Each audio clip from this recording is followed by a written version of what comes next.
Taste the Daily. மக்களை காப்போம், தமிழகத்தை மீட்போம் புரட்சி தமிழரின் எழுச்சி பயணம் தற்போது மயிலம் தொகுதிக்குட்பட்ட நாட்டார்மங்கலம் பகுதியில் வருகை புரிந்துள்ள கழக பொதுச் செயலாளர் எடப்பாடி கே பழனிசாமிக்கு பொதுமக்கள் மற்றும் கழக நிர்வாகிகள் உற்சாக வரவேற்பு அளித்து வருகின்றனர். இது குறித்த கூடுதல் விவரங்களை தலைமை செய்தியாளர் ஜெயக்குமார் வழங்க கேட்கலாம். ஜெயக்குமார், வணக்கம். விவரங்களை சொல்லுங்க. வணக்கம் அருண். மக்களை காப்போம், தமிழகத்தை மீட்போம். விழுப்புரம் மாவட்டத்தில் இருக்கக்கூடிய மயிலம் சட்டமன்ற தொகுதிக்குட்பட்ட நாட்டார்மங்கலம் பேருந்து நிலையம் அருகே அனைத்திந்திய அண்ணா திராவிட முன்னேற்ற கழகத்துடைய பொதுச் செயலாளர் புரட்சி தமிழர் எடப்பாடி கே பழனிசாமி அவர்கள் சாலையினுடைய இரு மருங்கிலும் குழுமி இருக்கக்கூடிய பல்லாயிரக்கணக்கான தொண்டர்கள் மத்தியிலே அவரது வாகனம் தவழ்ந்து வந்து கொண்டிருக்கிறது. ஏராளமான பெண்களும் இளைஞர்களும் அனைத்திந்திய அண்ணா திராவிட முன்னேற்ற கழகத்தின் நிர்வாகிகளும் இங்கு பல்லாயிரக்கணக்கிலே திறந்திருக்கிறார். வழிநெடுகிலும் சாலையினுடைய இரு மருங்கிலும் பிரம்மாண்டமான தோரணங்களும் அதே போன்று பதாதைகளும் பிரம்மாண்டமான பேனர்களும் கட்சியினுடைய கொடிகளும் கட்டப்பட்டு உற்சாக வரவேற்பு அளித்துக் கொண்டிருக்கிறார்கள். மிக மக்களுடைய வெள்ளத்திலே அனைத்திந்திய அண்ணா திராவிட முன்னேற்ற கழகத்துடைய பொதுச் செயலாளர் புரட்சி தமிழர் எடப்பாடி கே பழனிசாமி அவர்கள் வாகனம் தவழ்ந்து வந்து கொண்டிருக்கிறது. ஆளுகிற திமுக அரசினுடைய அவலங்கள் இன்றைக்கு மக்கள் சொல்ல முடியாத துயரத்திற்கு ஆட்பட்டிருக்கிறார்கள். மக்களுடைய வேதனை, மக்களுடைய துயரம், மக்களுக்கு ஏற்பட்டிருக்கிற இடையூறு, குறிப்பாக விவசாயிகள் பெருமளவில் பாதிக்கப்பட்டிருக்கிறார்கள். விளைவித்த நெல்லுக்கு உரிய விலை இல்லை. விளைவித்த நெல்களை முறையாக அவர்கள் சேமிப்பு கிடங்கில் சேமித்து வைக்குவதற்கு வாய்ப்பு இல்லாமல் இருக்கிறது. அப்படி கொண்டு செல்லுகிற அந்த நெல் மூட்டைகளை கூட அவர்கள் விற்பனை செய்வதற்கோ பாதுகாப்பதற்கோ மழையில் அவர்கள் நனையாமல் இருப்பதற்கோ கொள்முதல் அந்த கிடங்குகள் இல்லாத ஒரு நிலை இருக்கிறது. இப்படி பல்வேறு துயரங்களை எல்லாம் விவசாயிகளும் அதே போன்று இந்த பகுதியில் இருக்கக்கூடிய கரும்பு விவசாயிகள் தங்களுக்கு ஏறக்கூடிய அந்த கரும்பிற்கான உரிய தொகை கிடைக்கவில்லை. அதே நேரத்தில் ஆலைகள் எல்லாம் பெருமளவில் மூடப்பட்டு விட்டதால் பெருமளவில் கரும்பு விவசாயம் பாதிக்கப்பட்டிருக்கிறது. பல்வேறு கோரிக்கைகளை நேரடியாக நேற்றைய தினம் அனைத்திந்திய அண்ணா திராவிட முன்னேற்ற கழகத்துடைய பொதுச் செயலாளர் புரட்சி தமிழர் எடப்பாடி கே பழனிசாமி நேரடியாக வைத்ததை பார்க்க முடிகிறது. குறிப்பாக இந்த நாட்டார்மங்கலம், இந்த செஞ்சி பகுதியில் இருக்கக்கூடிய இந்த பகுதிகளெல்லாம், இந்த மயிலம் பகுதியெல்லாம் இந்த விவசாயம் சார்ந்த ஒரு பகுதிகளாக இருக்கிறது. இங்கு இருக்கக்கூடிய விவசாயிகள் குறிப்பாக இடக்கூடிய நெல் பயிருக்கு போதுமான விலை வேண்டும், காப்பீடு உறுதி செய்யப்பட வேண்டும். இப்படி பல்வேறு கோரிக்கைகளை அவர்கள் முன்வைக்கிறார்கள். அப்படி வைக்கிற போது திமுக அரசு 520 வெற்று வாக்குறுதிகளை கொடுத்துவிட்டு ஆட்சிக்கு வந்த நிலையில் இன்றைக்கு ஸ்டாலின் தொடர்ந்து விவசாயிகளை வஞ்சிக்கக்கூடிய ஒரு அரசாக இருக்கிறது. ஏற்கனவே ஒருபுறம் மாம்பழ விளைச்சலுக்கு உரிய விலையில் என்று விவசாயிகள் போராடி வருகிறார்கள். அதே போல் மற்றொரு புறம் தேங்காய் உற்பத்தி செய்யப்படுகிறது, அதற்கான கொள்முதல் விலை கிடைக்கவில்லை என்று போராடி வருகிறார்கள். மற்றொரு புறம் இது போன்ற நெல் பயிர்களுக்கும் அதே போன்று சிறு பயிர்களுக்கும் இப்படி தேவையில்லை விலையுடைய அந்த தரம் என்பது கூடுதல் விலை என்பது இல்லாமல் போவதால் மிகப்பெரிய அளவிலே பாதிக்கப்படுவதாக அவர்கள் வேதனை தெரிவிக்கிறார்கள். உச்சக்கட்ட துயரத்திலே இந்த விவசாயிகள் தள்ளப்பட்டிருக்கிறார்கள். விவசாயிகளுடைய பாதுகாவலனாக குடிமராமத்து நாயகனாக இருந்த ஒரே காரணத்திற்காகத்தான் இந்த அனைத்திந்திய அண்ணா திராவிட முன்னேற்ற கழகம் ஆட்சியில் இல்லாத போதும் கூட விவசாயிகளை நேரில் சந்தித்து அவருடைய குறைகளை கேட்கக்கூடிய, அவர்களுக்கு ஏற்பட்டிருக்கக்கூடிய இன்னல்களை துயரங்களை துடைக்கக்கூடிய ஒரு இயக்கமாக இருக்கிறது. அப்படிப்பட்ட ஒரு மாபெரும் இயக்கத்தினுடைய பொதுச் செயலாளராக புரட்சி தமிழர் எடப்பாடி கே பழனிசாமி அவர்கள் வந்து கொண்டிருக்கிறார்கள். குறிப்பாக அவருக்கு வழிநெடுகிலும் பூரண கும்ப மரியாதையோடு ஏராளமான பெண்கள் அந்த உற்சாகமாக வழிநெடுகிலும் நின்று கொண்டிருக்கக்கூடிய அந்த காட்சிகளை நாம் பார்க்கிற பொழுது எவ்வளவு அன்பு வைத்திருந்தால் ஒரு தலைவரை இப்படி இரவு நேரத்தில் பெண்கள் சாலையினுடைய இரு மருங்கிலும் நின்று வரவேற்பார்கள். இது கூட்டிய கூட்டம் அல்ல, தானாக சேர்ந்த கூட்டம் என்பதை அந்த மக்கள் நிரூபித்துக் கொண்டிருக்கிறார். குறிப்பாக அனைத்திந்திய அண்ணா திராவிட முன்னேற்ற கழகத்துடைய பொதுச் செயலாளர் ஆட்சியில இருக்கிற போது மகளிருடைய வளர்ச்சிக்காக, மகளுடைய மேம்பாட்டிற்காக வழங்கிய பல்வேறு திட்டங்கள், மாணவர்களுக்காக அவருடைய கல்வி முன்னேற்றத்திற்காக வழங்கப்பட்ட பல்வேறு திட்டங்கள், இவையெல்லாம் தான் இன்றைக்கு அவர்கள் மனதில் நிற்கிறது. மகளிருக்காக மிகப்பெரிய திட்டங்களை தீட்டிய மாபெரும் இயக்கம் அனைத்திந்திய அண்ணா திராவிட முன்னேற்ற கழகம். அப்படிப்பட்ட அந்த இயக்கம் அரியணை ஏற்ற வேண்டும் என்கிற உன்னத நோக்கத்தோடு 2026 அதிமுகவுடைய ஆட்சி மலர்ந்தே தீரும், அரியணை ஏறியே தீர்வார்கள் என்கிற உன்னத நோக்கத்தோடு அவர்கள் இருக்கிற அந்த சூழலை புரிந்து கொள்ள முடிகிறது. அனைத்திந்திய அண்ணா திராவிட முன்னேற்ற கழகம் என்கிற இந்த மாபெரும் இயக்கத்தினுடைய பல்வேறு நிலைகளை, பல்வேறு செயல்களை கண்டு மக்கள் இன்றைக்கு செல்லுகிற இடங்கள் எல்லாம் விழுப்புரம் மாநகரத்தினுடைய 4 முனை சந்திப்பாக இருக்கட்டும் அல்லது விழுப்புரத்தை அடுத்து வந்த விக்கிரவாண்டியாக இருக்கட்டும், அதே போன்று திண்டிவனம் தொகுதியாக இருக்கட்டும், வானூர் சட்டமன்ற தொகுதியாக இருக்கட்டும், தற்போது நிற்கக்கூடிய மயிலும் சட்டமன்ற தொகுதியாக இருக்கட்டும், தொடர்ந்து இந்த மக்களுடைய ஆதரவு, பேராதரவு, கூடியிருக்கக்கூடிய மக்கள் கூட்டம் அலைகடல் என திரண்டு உற்சாக வரவேற்பு அளிக்கக்கூடிய அந்த நிலையை பார்க்க முடிகிறது. அனைத்திந்திய அண்ணா திராவிட முன்னேற்ற கழகத்துடைய இந்த செயல்பாடுகள் தான் இன்றைக்கு மக்கள் இவ்வாறு திரண்டிருக்கிறார்கள். எழுச்சியோடு இந்த பகுதி இருக்கிறது. மக்களுடைய எழுச்சியோடு அனைத்திந்திய அண்ணா திராவிட முன்னேற்ற கழகத்துடைய ஆட்சியானது 2026 வாய்ப்புகள் இருப்பதாக அவர்கள் தெரிவிக்கிறார்கள். கூடியிருக்கக்கூடிய கூட்டங்கள் எல்லாம் மிகப்பெரிய அளவிலே இன்றைக்கு அந்த மக்கள் மத்தியிலே பேராதரவோடு இன்றைக்கு அனைத்திந்திய அண்ணா திராவிட முன்னேற்ற கழகத்துடைய பொதுச் செயலாளர் புரட்சித்தலைவர் எடப்பாடி கே பழனிசாமி அவர்கள் இன்றைக்கு மயிலம் சட்டமன்ற தொகுதியில் இருக்கக்கூடிய நாட்டார்மங்கலம் பேருந்து நிலையம் அருகே பல்லாயிரக்கணக்கான மக்கள் மத்தியிலே மிகப்பெரிய எழுச்சி உரையை ஆற்றிக் கொண்டிருக்கிறார்கள். அந்த காட்சிகளை நாம் பார்த்துக் கொண்டிருக்கிறோம். இதய தெய்வம் புரட்சி தலைவி அம்மா அவர்கள் நான் இருந்தாலும் இல்லை என்றாலும் 1000 ஆண்டுகள் அனைத்திந்திய அண்ணா திராவிட முன்னேற்ற கழகம் மக்களுக்காக பணி செய்யும் என்று சட்டமன்றத்திலே கர்ஜித்தார்கள். ஒரு பெண் சிங்கத்தினுடைய கர்ஜனை என்றைக்கும் தோற்றதில்லை. பெண் சிங்கங்கள் சும்மா கர்ஜிப்பதில்லை. அப்படிப்பட்ட ஒரு பெண் சிங்கமாக தமிழகத்தினுடைய ஒட்டுமொத்த வெற்றியையும் ஒரு கண்ணிமையில் வைத்திருந்தார்கள். அந்த வெற்றியை கண்ணிமை காப்பது போல வாராது வந்த பெரும் மாமணியாய் சேலத்து மனிதர், இரும்பு மனிதராக அனைத்திந்திய அண்ணா திராவிட முன்னேற்ற கழகத்துடைய பொதுச் செயலாளர் புரட்சி தமிழர் எடப்பாடி கே பழனிசாமி அவர்கள் வருகை இருந்திருக்கிறார்கள். தமிழகத்திலே 4 ஆண்டு சிறப்பான ஆட்சியை கொடுத்திருக்கிறார்கள். தமிழகத்துக்கு பல்வேறு திட்டங்கள் நிறைவேற்றப்பட்டிருக்கின்றன. அந்த திட்டங்களைத்தான் இன்றைக்கு இந்த மக்கள் கூட்டங்களாக அவருக்கு வந்து எழுச்சியோடு வரவேற்பு அளிக்க செய்திருக்கிறது. பெண்கள் குவிந்து கொண்டே இருக்கிறார்கள். பல்லாயிரக்கணக்கான பெண்கள் கூற கும்பின மரியாதையோடு அவரை வரவேற்பதற்காக அவர்கள் வந்து நிற்கக்கூடிய காட்சியை பார்க்கிற போது எவ்வளவு அன்பு வைத்திருக்கிறார்கள், எவ்வளவு அவர் மீது பாசத்தை வைத்திருக்கிறார்கள் என்பதை புலப்படுத்துகிறது. இந்த கூட்டத்தை பார்த்தாவது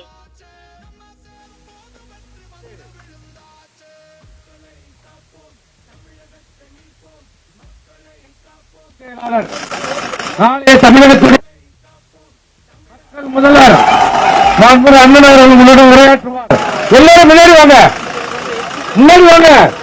ஏன் நினைக்கிறீங்க?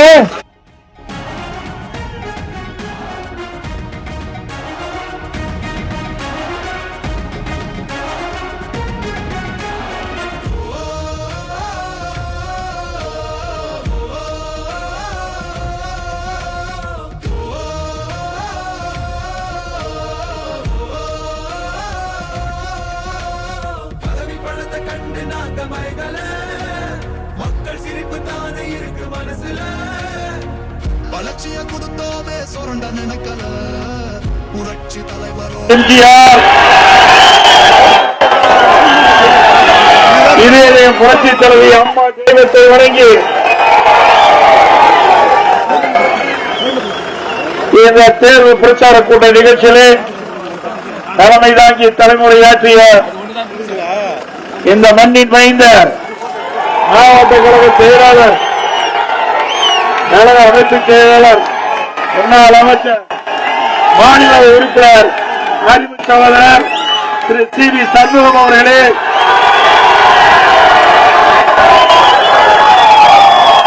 முன்னாள் மத்திய அமைச்சர், கழக அமைப்பு செயலாளர் அண்ணன் திரு செஞ்சி ராமச்சந்திரன் அவர்களே, மற்றும் மாநில நுகர்வோருக்கு மாநில கழக அண்ணா தொழிற்சங்க செயலர் திரு சிவன் அவர்களே, திரு கே.வி.என். வெங்கடேசன் அவர்களே, இணை செயலாளர் திருமதி அண்ணாதுரை அவர்களே,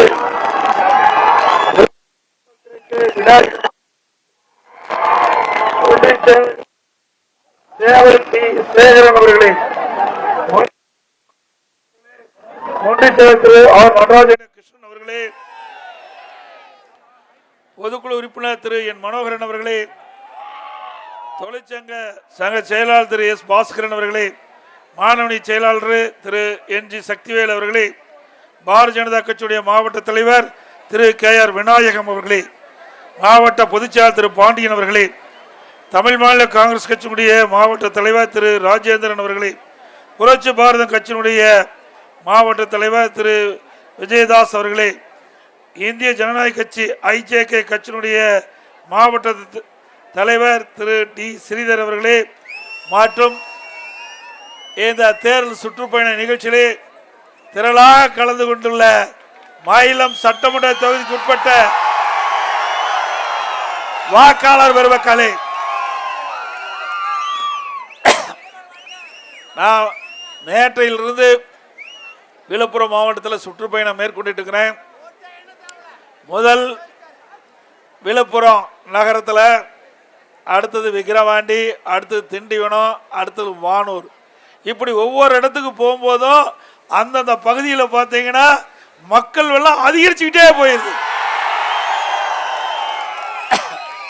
இப்போ மயிலத்தில் அடுத்த ஆண்டு நடைபெறுகின்ற சட்டமன்ற தேர்தலில் வெற்றி பெற்றோம் என்ற ஒரு நிலையை அடைகின்ற விதமாக அடுத்த ஆண்டு நடைபெறுகின்ற தேர்தலுக்கு இப்பவே வெற்றி விழா காணுகின்ற அளவுக்கு மக்கள் வெள்ளம் காய்ச்சலுது. இந்த தொகுதி ஜெயிச்சாச்சு. உங்களுடைய எழுச்சி ஆரவாரமே இதுக்கு சாட்சி. இன்றைய தினம் திரு ஸ்டாலினுடைய அரசாங்கம் எந்த திட்டத்தை அறிவிச்சாலும் அந்த திட்டத்துக்கு ஒரு குழு போட்டுருவார். அதோட அந்த திட்டம் கைவிட்டுருவாங்க. இந்த அரசாங்கம் குழு அரசாங்கமா மாறிச்சு. அப்படியே அழகா வருவாரு, அப்படியே நடிகர் மாதிரி வருவாரு, போட்டோ ஷூட் போஸ் கொடுப்பாரு, டிவியில வரும், பேப்பர்ல வரும், அதோட முடிஞ்சு போச்சு அரசாங்கம்.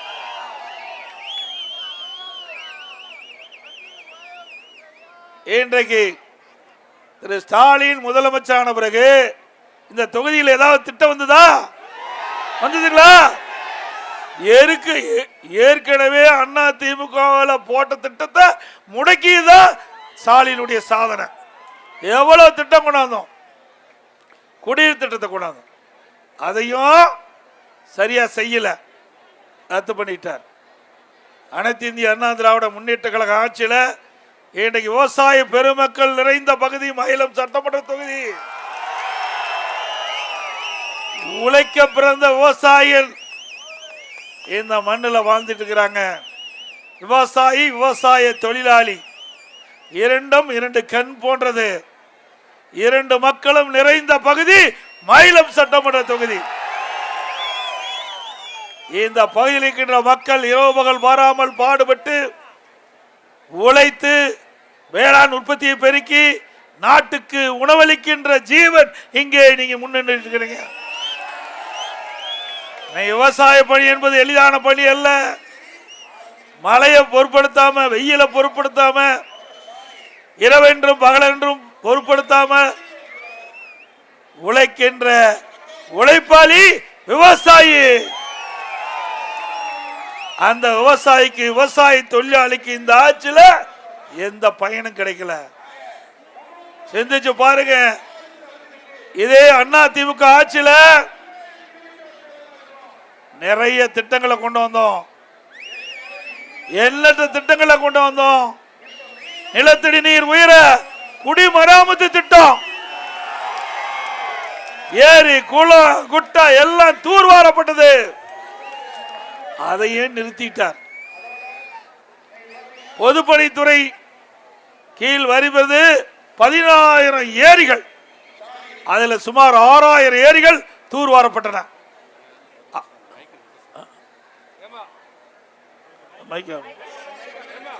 அந்த மைக்கா பண்ணு. மக்கள் சிரிப்பு தானே இருக்கு மனசுல. வளர்ச்சிய கொடுத்தோமே சொரண்ட நினைக்கல, புரட்சி தலைவரோட தர்மம் மறக்கல. கீழடி தொடங்குனதும் ஊழல் அடங்குனதும், போதைய ஒதுக்குனதும், கல்விய பெருக்குனதும், மாணவன உயர்த்தினதும், குடிமரமத்து நாயகனும் இபிஎஸ் என்ற இரும்பு மனுஷனானே. மராமத்து திட்டம் அற்புதமான திட்டமா இல்லீங்களா? மழை காலத்துல பெய்கின்ற நீரை ஏரி குளம் குட்டையில தேக்கி வச்சு நிலத்தடி நீரை உயர்த்தி குடிப்பதற்கு தேவை நீர் கிடைக்குது, விவசாயத்திற்கு தேவை நீர் கிடைக்குது. அந்த திட்டத்தையும் ரத்து பண்ணிட்டார். அதற்காக 1240 கோடி முழுக்க முழுக்க விவசாயிகள் பங்களிப்போடு அந்த திட்டத்தை கொண்டு வந்து நிறைவேற்றணும். இன்னைக்கு கிராமத்தில் இருக்கிற மக்கள் நிறைந்த மக்கள், அங்கங்க ஏழை மக்கள் நிறைந்த பகுதி, அம்மா மினிக்கிள்ளை கொண்டாந்தேன். அது என்னப்பா உனக்கு வலிக்குது, உனக்கு என்ன கஷ்டமா இருக்குது? அரசியல் காழ்ப்புணர்ச்சியின் காரணமாக இந்த திட்டம் சிறப்பான திட்டம் என்று மக்கள் பேசியது காரணமாக அம்மா மினிக்கிள்ளைக்கு மூடிட்டார். 2000 அம்மா மினிக்கிள்ளைக்கு, ஒவ்வொரு அம்மா மினிக்கிள்ளைக்குலையும் ஒரு MBBS டாக்டர், ஒரு நர்ஸு, ஒரு உதவியாளர். அங்கே ஏதாவது நோயாய்ப்பட்டா கிராமத்திலேயே அந்த டாக்டர் சிகிச்சை கொடுப்பாங்க. ஏழைகளுக்கு ஒரு வரப்பிரசாதமான திட்டம், அதையும் நிறுத்திட்டார். திருமண உதவி திட்டம் கொடுத்துமா இல்லைங்களா? கொடுத்துமா? ஒரு பவுனு 70,000 ரூபாய்க்கு விற்குது, 70,000 ரூபாய்க்கு விற்குது. திருமண உதவி திட்டத்தின் கீழே ஒரு பவன் 25,000 50,000 கொடுத்த ஒரே அரசாங்கம் இந்தியாவில் அதிமுக அரசாங்கம். 6 லட்சம் பேர் பயனடைஞ்சாங்க. திருமண வயது எட்டுகின்ற பொழுது பொருளாதார சூழ்நிலை காரணமா திருமணம் தடைபடுகிறது. திருமணம் தடைபடக்கூடாது என்பதற்காக அம்மா மனதிலே உயிர்த்த அற்புதமான திட்டம் திருமண உதவி திட்டம், தாலிக்கு தங்கும் திட்டம். அதை கொண்டு வந்து நிறைவேற்ற அரசாங்கம் அதிமுக அரசாங்கம். அதையும் நிறுத்திட்டார். அம்மா இருசக்கர வாகனம், கிராமத்தில் இருக்கிற பெண்கள் எங்கேயாவது வேலைக்கு போயிட்டு உரிய நேரத்துக்கு போயிட்டு உரிய நேரத்துக்கு வீட்டுக்கு வரணும். அதுக்காக ஒரு அம்மா இருசக்கர வாகனத்துக்கு 25,000 ரூபாய் மானியம் கொடுத்தோம். 25,000, 3 லட்சம் அம்மா இருசக்கர வாங்கப்படும் என்று சொல்லி 2,80,000 பேருக்கு வாங்கி கொடுத்தோம். எல்லாம் சாதனை.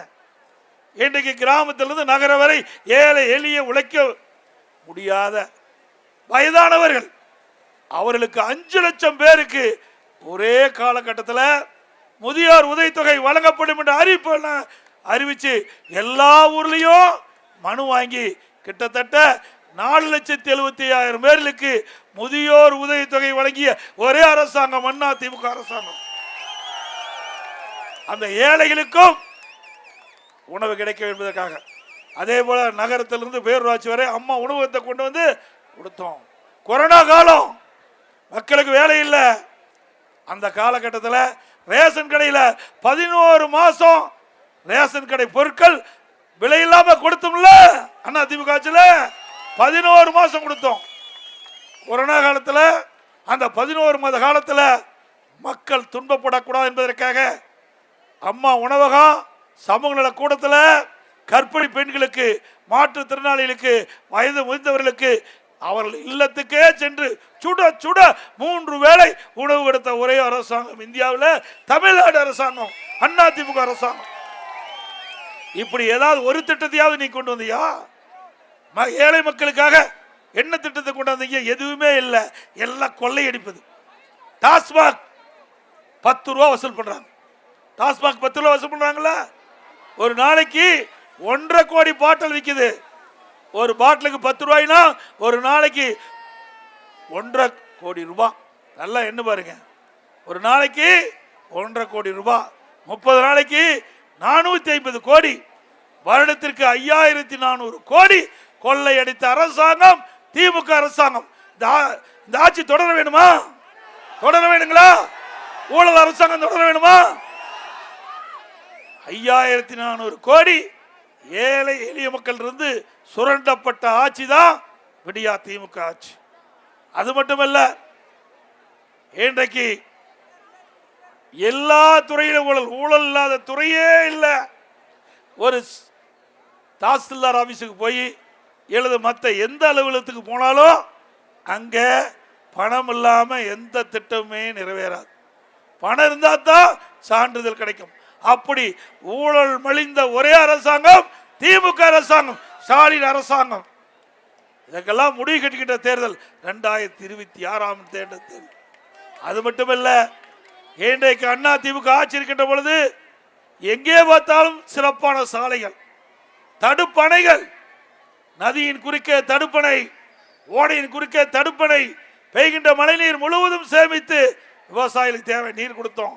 இதெல்லாம் அதிமுக ஆட்சியில் செய்த சாதனை. ஆனால் திமுக ஆட்சியில் இப்படிப்பட்ட சாதனையே பார்க்க முடியாது. அது மட்டுமல்ல, சாதனை பட்டியல் இன்றைக்கு வீடூர் அணை கட்டப்பட்டு பல ஆண்டு ஆனாலும் முதல் முறையாக இந்த தொகுதியில் இருக்கிற வீடூர் அணையை 20 கோடி ரூபாயில இன்றைக்கு தூர்வாரப்பட்டது. 20 கோடி தூர் அணை கொடுத்து அதே மாதிரி திண்டிவனம் அருகே சிப்காட் தொழிற்பேட்டை, சிட்கோ தொழிற்பேட்டை அமைக்கப்பட்டு இந்த பகுதியில் இருக்கிற மக்களுக்கு வேலை வாய்ப்பு உருவாக்கி அரசாங்கம் அதிமுக அரசாங்கம். மயிலம் தொகுதியில் அனைத்து ஊராட்சிகளுக்கும் பாதுகாக்கப்பட்ட குடிநீர் பணிக்காக நிதி ஒதுக்கீடு செய்து அனைத்து பணிகளும் முடிவுற்ற நிலையில திமுக அரசு செய்ததாக பொய் பிரச்சாரம் செய்யறாங்க. கொண்டு வந்தது நாம பெற்ற பிள்ளைக்கு திமுக காரன் பேர் வச்சுக்கிட்டு இருக்கிறோம். அங்கங்க அண்ணா திமுக ஆட்சியில முடிவுற்ற பணிக்கு ஸ்டிக்கர் ஒட்டி திறப்போலா காணுகின்ற முதலமைச்சர் இன்றைய முதலமைச்சர் ஸ்டாலின் அவர்கள். அதே போல மேல் சித்தாமூர் வல்லம் பகுதியில் ஒழுங்குமுறை விற்பனை கூடம் புதிதாக திறப்பதற்கு அண்ணா திமுக ஆட்சியில் நிதி ஒதுக்கீடு செய்து டெண்டர் கோரிய பிறகும் திமுக ஆட்சியில் சரிவர கட்டி முடிக்கப்படாதால் இதுவரையும் பணி முடிவு பெறவில்லை. அதோட மயிலம் தொகுதியில் காலக்குப்பம் சிப்காட்டில் 450 ஏக்கர்ல காய்கனி பதப்படுத்தும் பூங்கா, மெகா ஃபுட் ப்ராசஸிங் பார்க் 1000 கோடியில அண்ணா திமுக ஆட்சியில் கொண்டு வர திட்டமிடப்பட்டது. ஆனால் இன்றைய தினம் தனியாருக்கு தாரை வாய்க்கப்பட்டு விட்டது. சிந்திச்சு பாருங்க, இந்த 1000 கோடியில இந்த மெகா ஃபுட் ப்ராசஸிங் பார்க் வந்திருந்தா பல்லாயிரக்கணக்கான பேருக்கு இந்த பகுதியில் வேலை வாய்ப்பு கிடைச்சிருக்கும். அதுவோ இந்த ஆட்சியில் பறிவாயிட்டது. அதே போல மரக்காணத்திலிருந்து உளுந்தூர்பேட்டை வரை கடல் நீரை குடிநீராக்கும் திட்டம் சுமார் 1503 கோடியில அறிவு சகோதரர் நம்முடைய மண்ணின் மைந்தர் சி.வி. சண்முகம் அவர்கள் கோரிக்கை வச்சாரு. அந்த கோரிக்கையின் அடிப்படையில் நானே நேரடியாக விழுப்புரத்துக்கு வந்து அந்த திட்டத்துக்கு அடிக்கல் நாட்டினேன். அரசியல் காழ்ப்புணர்ச்சியின் காரணமாக அந்த கடல் நீர் குடிநீராக்கும் திட்டத்தை இந்த அரசு ரத்து செய்து விட்டது. இப்படி மக்கள் விரோத அரசு இருக்க வேண்டுமா? மக்களுக்கு குடிநீர் வழங்குவதை கூட பொறுத்து கொள்ள முடியாத ஒரு முதலமைச்சர் இன்றைய முதலமைச்சர் ஸ்டாலின் அவர்கள். அதே மாதிரி பல்கலைக்கழகம், இங்கெல்லாம் ஏழை மக்கள் என்ன பணக்காரங்க நின்றுட்டு இருக்கிறீங்க. நானும் உங்களை போல கிராமத்திலிருந்து விவசாயம் செஞ்சுக்கிட்டு இருக்கிறேன். உங்க குடும்பத்தில் ஒருவனா நான் இருக்கிறேன். உங்க கஷ்டம், நஷ்டம், துன்பம், துயரம், வேதனை அத்தனை நான் அனுபவிச்சவன். மக்களோடு மக்களை வாழ்ந்துட்டு இருக்கிறோம். அப்படி அந்த உணர்வோடு தான் அறிவிச்சார் சி.வி. சண்முகம் சொன்னாரு, இது விவசாய பூமி, விவசாயிகள் நிறைந்த புரி, விவசாய தொழிலாளர்கள் நிறைந்தவர். ஆக இந்த ஏழை மக்களுடைய பிள்ளைகள் இவர்களாவது நல்லா படிச்சு முன்னுக்கு வர வேண்டும். அந்த மாணவ மாணவிகள் நல்ல தரமான கல்வி கிடைக்கணும். அதுக்கு ஒரு பல்கலைக்கழகம் கொடுன்னு சொன்னாங்க. உடனடியாக அம்மாவுடைய திருநாமத்தின் பெயரிலே விழுப்புரத்துல ஒரு புதிய பல்கலைக்கழகத்தை தொடங்கணும். இப்ப அந்த பல்கலைக்கழகத்தையும் ரத்து பண்ணிட்டாங்க. இப்ப ஸ்டாலின் நேற்றைய தினம் திருவாரூர்ல பேசுறாரு. கும்பகோணத்துல புதிய பல்கலைக்கழகம் துவக்க மசோதா கவர்னர்கிட்ட போய் நிலுவையில் இருக்குது. இந்த எடப்பாடி பழனிசாமி படிப்பு கசக்குது, அதற்கு எந்த குரல் கொடுக்குன்னு சொன்னாரு. அவரு அவங்க அப்பா பேர் வைக்கிறதுக்காக பல்கலைக்கழகத்தை தூங்கினார். நாட்டு மக்களுக்கு அல்ல, மாணவர்களுக்கு அல்ல, அவருடைய அப்பா பேர் அங்க வர வேணும். அதுக்காக நீ பல்கலைக்கழகத்தை துவக்கிற. ஆனா நானு இந்த பகுதியில் இருக்கின்ற ஏழை எளிய குடும்பத்தில் பிறந்த மாணவ மாணவி நல்ல கல்வி, தரமான கல்வி கிடைக்க வேண்டும் என்பதற்காக அண்ணா திமுக ஆட்சியில நான் முதலமைச்சர் இருந்த பொழுது விழுப்புரத்துல புதிய பல்கலைக்கழகம் அம்மாவுடைய பெயர்ல கொண்டு வந்தோமே. இந்த ஏழை மக்கள் படிக்க கூடாது என்று கசக்குதான் உனக்கு? இந்த ஏழை மக்கள் அவருடைய இலக்காரமா? இந்த மாவட்டம் எழுத்தறிவு குறைவான மாவட்டம். இந்த மாவட்டத்தில் இருக்கின்ற மாணவர்கள் உயர்கல்வியிலே சிறக்க வேண்டும். அப்படிப்பட்ட கல்வி கிடைக்க வேண்டும், பல்கலைக்கழகம் வேண்டும். அதைத்தாங்க கொண்டாந்தோம். அதை ரத்து பண்ணிட்டீங்க. மீண்டும் அண்ணா திமுக ஆட்சி மலரும். விழுப்புரத்திலே திராவிட முன்னேற்ற கழகம் ரத்து செய்யப்பட்ட அம்மா திருநாமத்தின் பெயரில் புதிய பல்கலைக்கழகம் உருவாகும். உங்களுடைய ஆதரவோடு பல்கலைக்கழகம் தொடங்கப்படும். இந்த மாவட்டம் தமிழகத்திலே கல்வியிலே சிறந்த மாவட்டம் என்ற பெயர் வருவதற்கு எங்களுடைய அரசு உங்களுக்கு துணை நிற்கும். அது மட்டுமல்ல, புதிய புதிய வேலைவாய்ப்பு உருவாக்குவதற்கு இந்த பகுதியில் தொழிற்பேட்டையின் மூலமாக புதிய தொழிலை கொண்டு வந்து இந்த பகுதியில் இருக்கின்ற படித்த இளைஞர்களுக்கு வேலைவாய்ப்பை அண்ணா திமுக ஆட்சியிலே உருவாக்கி தரப்படும் என்பதை இந்த நேரத்தில் தெரிவிக்கின்றேன். விவசாயம் செய்கின்ற விவசாயிகளுக்கு, கடலிலே தத்தளித்துக் கொண்டு வந்த விவசாயிகளுக்கு தொடக்க வேளாண்மை வங்கியிலே வாங்கிய பயிர்க்கடன் 2 முறை ரத்து செய்யப்பட்டது. 2 முறை ரத்து செய்யப்பட்டது. ஒரு முறை நான் முதலமைச்சர் இருந்த காலத்திலே, கொரோனா காலத்திலே விவசாயிகள் வைத்த கோரிக்கை ஏற்று 12,110 கோடி தொடக்க வேளாண்மை வங்கியிலே விவசாயிகள் வாங்கிய பயிர்க்கடன் தள்ளுபடி. மாண்பு அம்மா அவர்கள் முதலமைச்சரானவுடன் 2016 5,800 கோடி பயிர்க்கடன் தள்ளுபடி. இதெல்லாம் அதிமுக ஆட்சியில் தான் விவசாயிகள் அனுபவிச்சாங்க. விவசாயிகள் பம்பு செட்டுகளுக்கு மும்முனை மின்சாரம் 24 மணி நேரம் அதிமுக ஆட்சியில் கொடுத்தோம். விவசாயிகள் உற்பத்தி செய்யப்படுகின்ற அந்த பொருளுக்கு நியாயமான விலை கிடைக்க நாங்கள் பாடுபட்டோம். அது மட்டுமல்ல, விவசாயிகளுக்கு மானிய விலையில் விவசாய கருவிகள், டிராக்டரா பெண்கள் மேல வாங்கினா 50% ரத்து, மற்றவர்கள் 40%. சொட்டு நீர் பாசனம் 1 ஏக்கர் நிலம் வச்சிருந்தா முழுசா மானியம். அதற்கு மேல் எத்தனை ஏக்கர் நிலம் வச்சிருந்தாலும் சொட்டு நீர் பாசனத்தின் மூலமா 75% மானியம். இந்தியாவிலேயே சொட்டு நீர் பாசனத்திற்கு அதிக நிதி ஒதுக்கீடு செய்த அரசாங்கம் அதிமுக அரசாங்கம். உங்களால் விவசாயிகளுக்கு இப்படி எல்லாம் பார்த்து செஞ்சோம்.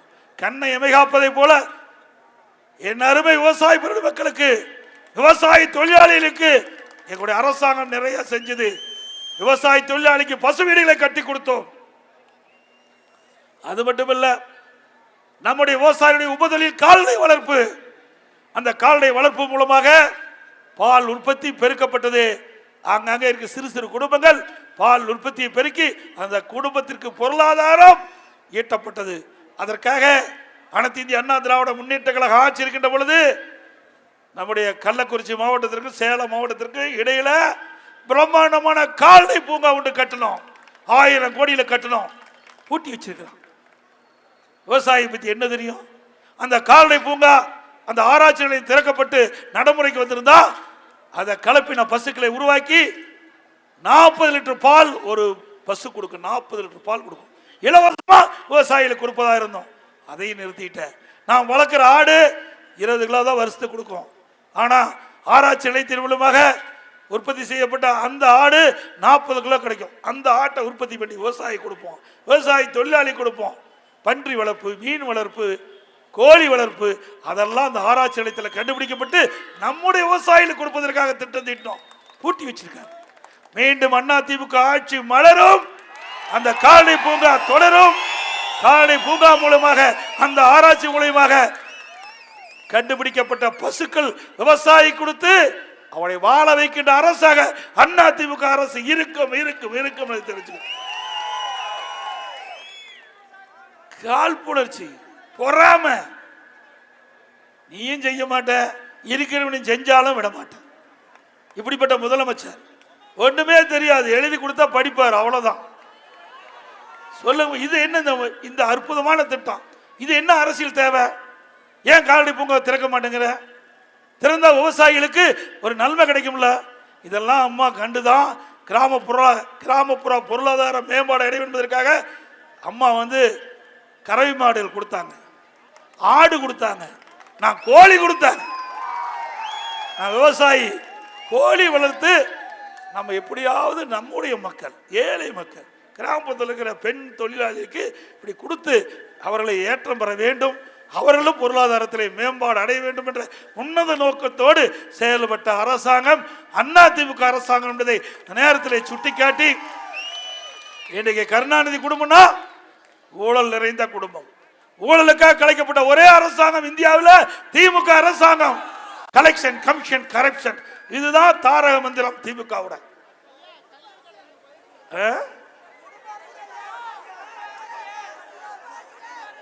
காது கேட்கல. ஆக நீங்க எங்களோட நிறைய விஷயம் உங்களுக்கு தெரிஞ்சிருக்குது. தயாரா இருக்கிறீங்க ஓட்டு போடுறதுக்கு. எப்படா தேர்தல் வரும்னு எதிர்நோக்கிட்டு இருக்கிறீங்க. ஏன் நீங்க பேசுற பேச்சிலிருந்து நீங்க கொடுக்கிற குரல் இருந்து இந்த திமுக ஆட்சி அகற்றப்பட வேண்டும் முடிவுக்கு வந்துட்டீங்க. திரு ஸ்டாலின் அவர்களே, வருகிற 2026ஆம் ஆண்டு தேர்தல் உங்களுக்கு கிடைக்கின்ற மரணடியாக இந்த தேர்தல் இருக்கும்.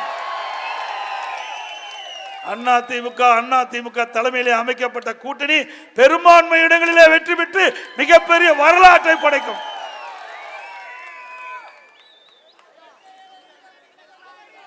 இப்போ ஆரம்பிச்சுட்டாங்க. இப்படி வீடு வீடா கொண்டாந்து உங்களுடன் ஸ்டாலின், உங்களுடன்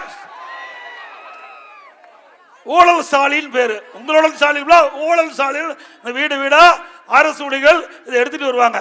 இதுல என்ன சொல்றாங்கன்னா, இந்த நோட்டீஸ்ல இருக்குது குடிநீர் இணைப்பு. இது வரைக்கும் கண்ணு தெரியல. 4.5 ஆண்டு காலம் ஆட்சிக்கு வந்தாச்சு. எந்த ஊர்ல குடிநீர் இருக்குது, குடிநீர் இல்ல, எந்த இடத்துல மக்கள் பாதிக்கப்படுறாங்கன்னு தெரியல. இப்பதான் கேட்கிறாரு. அப்புறம் அடிப்படை வசதி என்ன? லைட்டு கொடுக்கணும், கழிவுநீர் அகற்ற வேணும், குப்பையெல்லாம் சரியா வார வேணும், மக்களுக்கு தேவையான சுகாதார வசதி செய்யணும். இப்பதான் ஞாபகம் வந்திருக்குது முதலமைச்சருக்கு. பாவம், இத்தனை நாள தூக்கிட்டு இருந்துட்டார். இப்பதான் எழுந்திருக்கிறார்.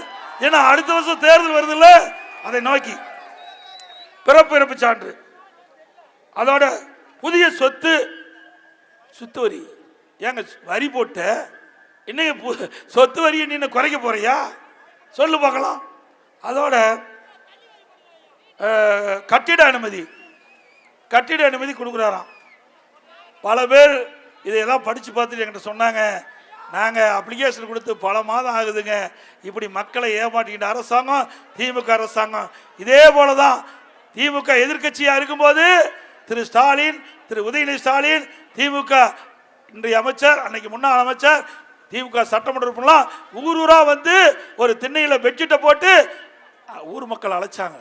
ஊர் மக்கள், ஆஹா ஸ்டாலின் நம்ம ஊருக்கு வந்துட்டார், உதயநிதி ஸ்டாலின் வந்துட்டார், திமுக எம்எல்ஏ வந்துட்டாங்க, திமுக முன்னாள் அமைச்சர்லாம் வந்துட்டாங்க, ஆக அவரெல்லாம் நம்முடைய குறையை தீர்க்கிறான்னு சொல்லி மக்களும் ஆர்வமா வந்து அப்ப பேசுனாங்க. இந்த பகுதியில் என்ன குறை இருக்குது, உங்ககிட்ட என்ன குறை இருக்குது, அதெல்லாம் ஒரு மனுவா எழுதி நான் வைக்கிற பொட்டியில போடுங்க. அந்த பொட்டியை பூட்டி சீலை வச்சு எடுத்துட்டு போய் திமுக ஆட்சிக்கு வந்த உடனே அந்த சீலை உடைச்சு பெட்டியை திறந்து மனுவை எடுத்து படிச்சு தீர்க்கிறேன். அப்ப எதுக்கு இது தேவை? நீ ஏற்கனவே மக்கள் கோரிக்கையான மனுவை பொட்டியில போட்டாங்கல்ல, அந்த மனு எங்க போச்சு? மக்கள் கேட்கிறாங்க. மீண்டும் இதை ஆரம்பிச்சிட்டார். ஒரு படத்துல சொல்லுவாங்க, ஆசையை தூண்டினா தான் என்ன நடக்கும்? ஆசையை தூண்டி மக்கள்கிட்ட வாக்கு பெறுவதற்கு ஆரம்பிச்சிட்டார். அதே போல ரேஷன் பொருட்கள் ஊடுடா வந்து கொடுக்குறாராம். 4 வருஷமா கண்ணுக்கு தெரியலையா? நாட்டு மக்களுக்கு 4 வருஷமா கண்ணுக்கு தெரியலையா? இப்ப ஏன்னா மக்கள் செல்வாக்கு இழந்துட்டார் ஸ்டாலின்.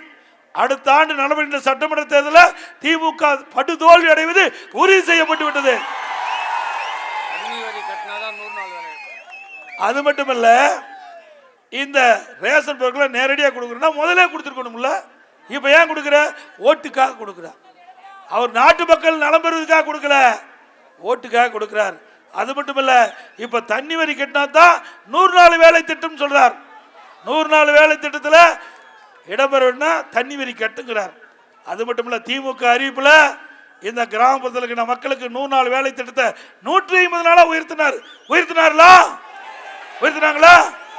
150 நாளா உயர்த்தினாங்களா? இல்ல, உயர்த்தாட்டி போட்டீங்க. 100 நாள் இருந்து இப்ப 50 நாளா வந்துடுது. ஓட்டு போட்ட கொடுமைக்கு 100 நாளா 50 நாள் ஆக்கிட்டார். ஆக இப்படிப்பட்ட அரசாங்கம் தேவைதானா என்பதை நீங்கள் சிந்தித்து பார்த்து வருகின்ற 2026 சட்டமன்ற தேர்தலில் அனைத்து இந்திய அண்ணா திராவிட முன்னேற்ற கழக ஆதரியுங்கள், கூட்டணியை ஆதரியுங்கள். நம்முடைய வேட்பாளர் அனைத்து இந்திய அண்ணா திராவிட முன்னேற்ற கழக வேட்பாளர் போட்டியிட்டால் இரட்டை சின்னத்திலே வாக்களியுங்கள். கூட்டணி கட்சிக்கு ஒதுக்கப்பட்டு கூட்டணி கட்சி வேட்பாளர்னா அந்த கட்சி சின்னத்துக்கு வாக்களிங்கள் என்று அன்போடு உங்களை கேட்டு,